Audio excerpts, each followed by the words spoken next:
Hello my dear friends, algebra की आज की इस क्लास में आप सभी का स्वागत है। आज हम पढ़ेंगे वर्ग समीकरण के मूल और उसके गुणांकों के संबंध के आधार पर 3 सवाल, जिसमें हम तीनों सवालों को हल करके ये समझेंगे कि मूल और उसके गुणांकों में क्या संबंध होता है। आइए देखते हैं पहला सवाल।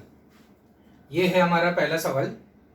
x² - 4kx plus k plus 3 equal to 0 इस वर्ग समीकरण के मूलों का योगफल उसके गुणनफल का दुगना हो तो k का मान ज्ञात करो।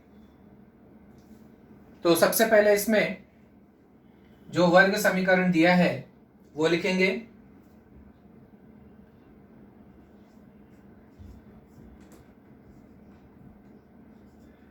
x² - 4kx plus k plus 3 equal to 0, ये वर्ग समीकरण दिया है।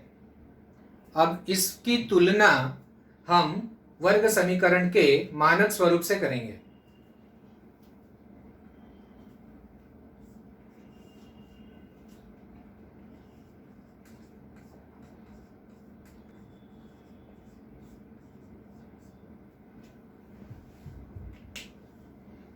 इस वर्ग समीकरण की तुलना ax² plus bx plus c बराबर 0 से करने पर, तो इसमें दोनों की अगर हम तुलना करेंगे तो a के स्थान पर यहाँ पर क्या है 1, तो इसलिए हम लिखेंगे a का मान 1। b मतलब x का गुणांक यहाँ पर -4k है, तो b हो जाएगा -4k और c बराबर k प्लस 3, c की जगह पर यहाँ पर है k प्लस 3। ये हो गया a, b और c के मान। यहाँ पर वर्ग समीकरण के मूलों का योगफल, तो वर्ग समीकरण के मूल क्या होते हैं हमें मालूम है, अल्फा और बीटा, बराबर। तो अल्फा और बीटा का जो योगफल होता है वो भी हमें पता है। Alpha plus beta is equal to -b upon a, ये अल्फा प्लस बीटा है। इसमें मान रख दो, अल्फा प्लस बीटा बराबर -b is -4k upon a का मान 1, तो ये हो जाएगा minus into minus plus 4k upon 1, that means 4k। तो अल्फा प्लस बीटा का मान आ गया 4k। दूसरा अल्फा इंटू बीटा, उसका भी मान हम ज्ञात करेंगे। तो अल्फा इंटू बीटा होगा, अल्फा इंटू बीटा बराबर k, ये सूत्र है, पहले सूत्र लिखेंगे c/a बराबर c की जगह पर है k प्लस 3 और a की जगह पर है 1, तो अल्फा इंटू बीटा बराबर हो जाएगा k प्लस 3। ये हो गया अल्फा इंटू बीटा का मान। दोनों प्राप्त हो गया, अल्फा प्लस बीटा 4k और alpha into beta k plus 3। Okay, अब सवाल में यह शर्त दी गई है कि मूलों का योगफल उसके गुणनफल का दुगना है। मतलब मूलों का योगफल मतलब अल्फा प्लस बीटा। तो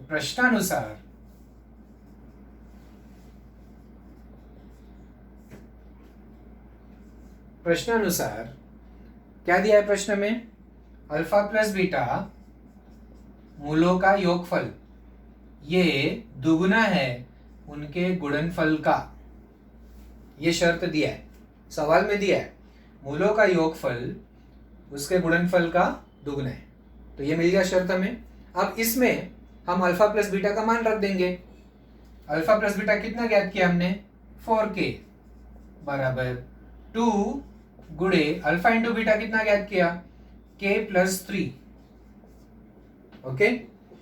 4k बराबर 2 का गुणा कोष्टक में हो जाएगा 2k plus 6, 4k minus 2k बराबर 6।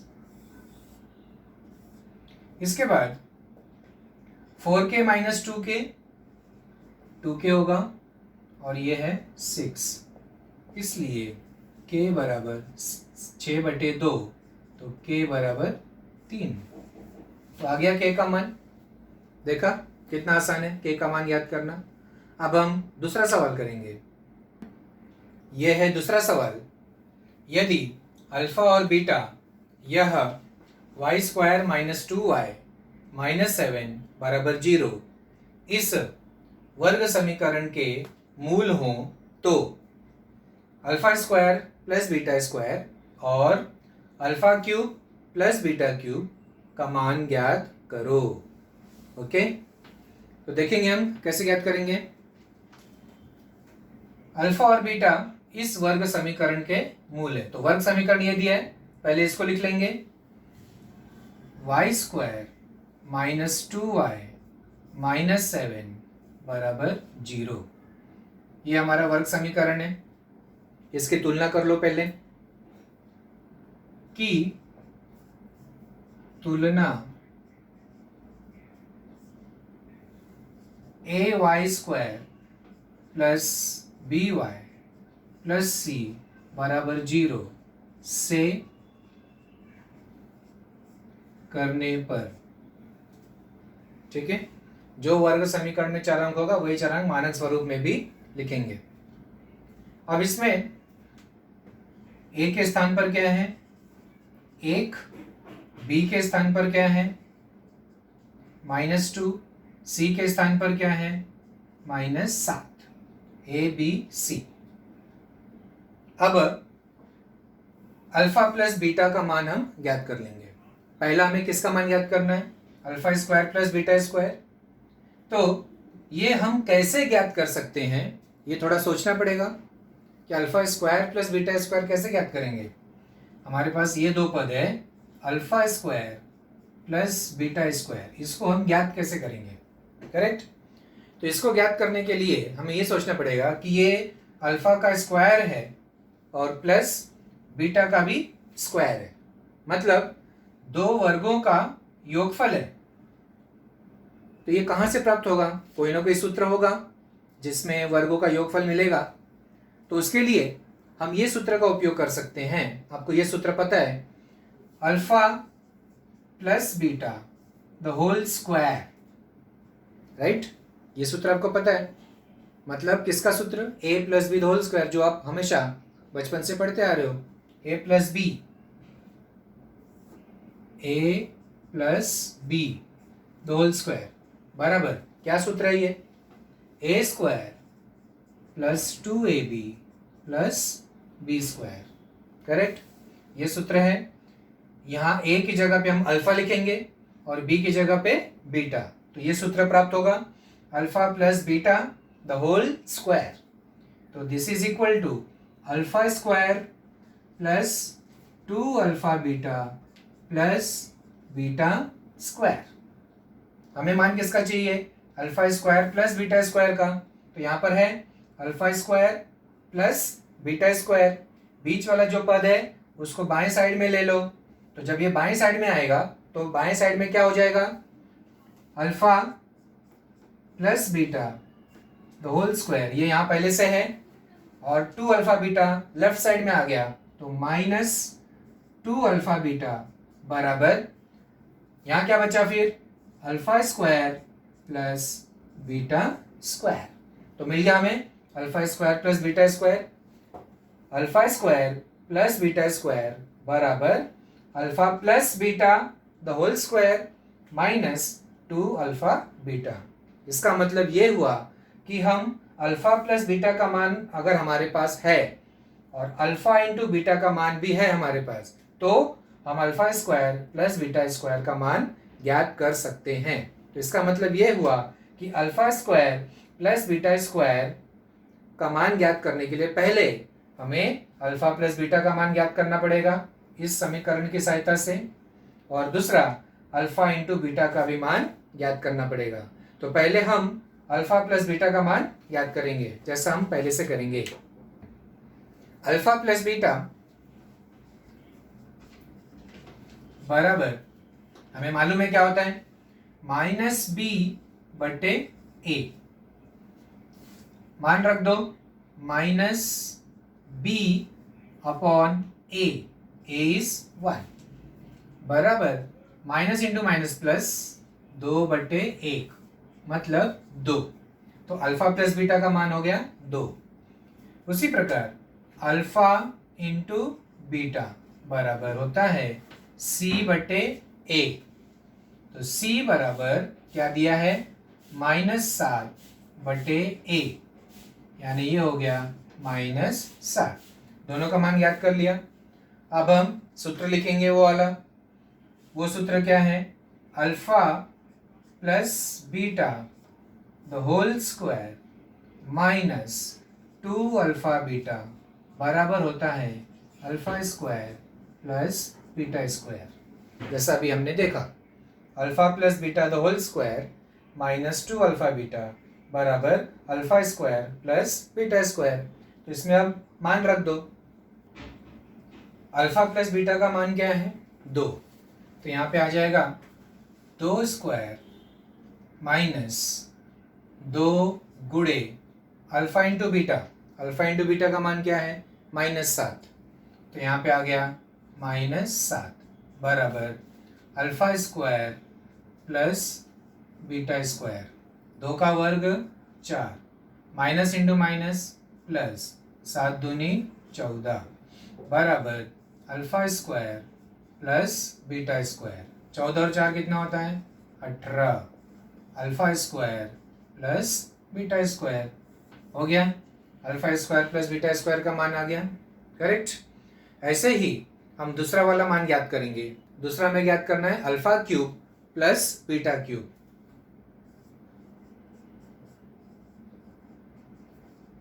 इसका मान हमें ज्ञात करना है।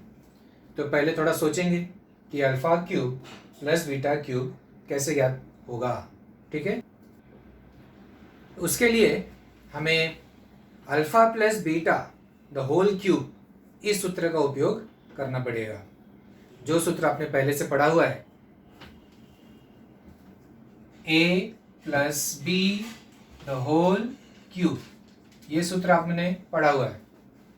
क्या होता है ये सूत्र, a cube plus 3ab bracket a plus B plus B cube.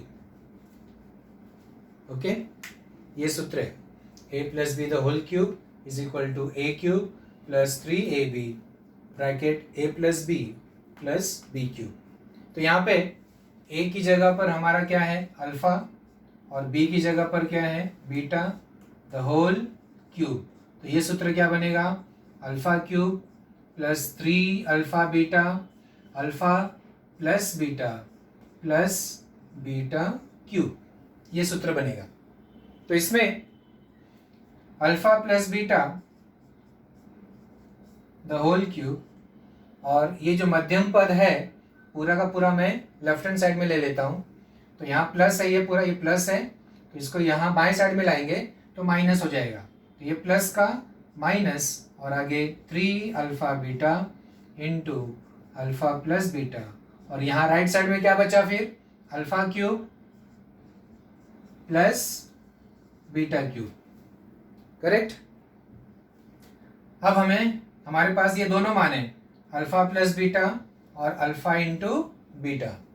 Alpha plus beta कितना था, 2, और अल्फा इंटू बीटा कितना था, -7। ये दोनों मान हम यहाँ पर रख देंगे। तो अल्फा प्लस बीटा की जगह पे 2, तो ये हो गया 2 का क्यूब। अल्फा प्लस बीटा 2 है और उसका घन है, तो 2 cube minus 3 into alpha into beta. Alpha into beta का मान -7 इंटू अल्फा प्लस बीटा 2 बराबर alpha cube plus beta cube. 2 का घन कितना होता है?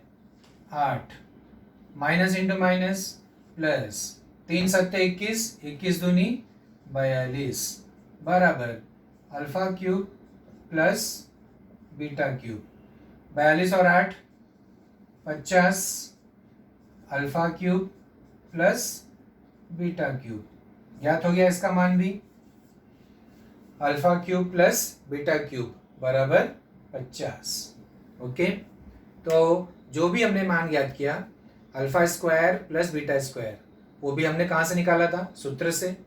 और जो अभी ये मान ज्ञात किया हमने alpha cube plus beta cube, वो भी हमने कहाँ से ज्ञात किया? सूत्र से, राइट। इसी प्रकार अगर इस प्रकार का दूसरा कोई सवाल अगर आपको आता है तो आपको ये सोचना पड़ेगा कि हमें किस सूत्र से वो प्राप्त होगा। ठीक है,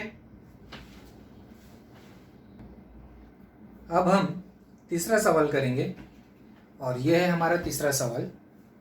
दिए गए वर्ग समीकरण के मूल वास्तविक तथा समान हो तो k का मान ज्ञात करो। 3y square plus ky plus 12 बराबर 0। ये जो वर्ग समीकरण दिया है इसके मूल वास्तविक और समान है, तो उसकी सहायता से हमें k का मान ज्ञात करना है।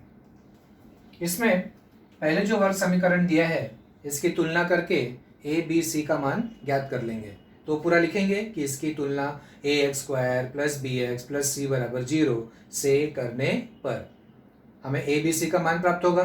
तो मैं डायरेक्ट a b c का मान लिखता हूँ। तो यहाँ पर a की जगह पे क्या है? 3, b की जगह पे क्या है? k, और c की जगह पे क्या है? 12। ओके, सवाल में क्या दिया है? इसके जो मूल है वास्तविक तथा समान है। तो मूल जब वास्तविक और समान होते हैं तो ये जो डेल्टा होता है उसका मान क्या होता है? 0। ये हमने पढ़ा है मूलों के स्वरूप में कि जब मूल वास्तविक और समान, दोनों मूल समान है तो इसका मतलब डेल्टा का मान कितना होगा? 0। और डेल्टा मतलब क्या होता है? b square minus 4ac।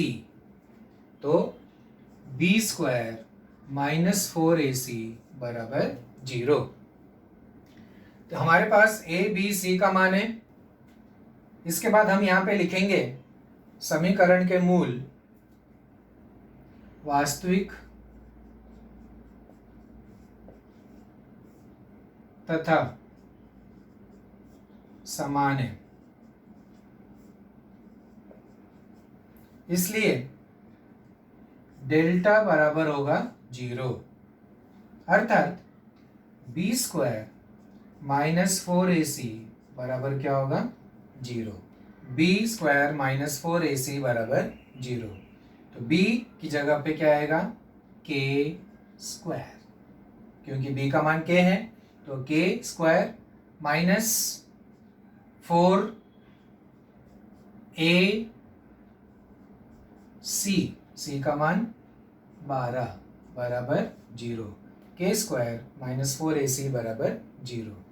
तो k स्क्वायर 4 की यहाँ 12, 12 गुणे 12 कितना होता है? 144। तो माइनस 144 बराबर 0। ओके, तो k स्क्वायर बराबर 144। वर्गमूल लेंगे तो k स्क्वायर का वर्गमूल हो जाएगा k और 144 का वर्गमूल हो जाएगा प्लस और माइनस 12। तो ये आ गया k का मान प्लस और माइनस 12। ठीक है, तो इस तरीके से हमने k का मान ज्ञात कर लिया। ओके, धन्यवाद।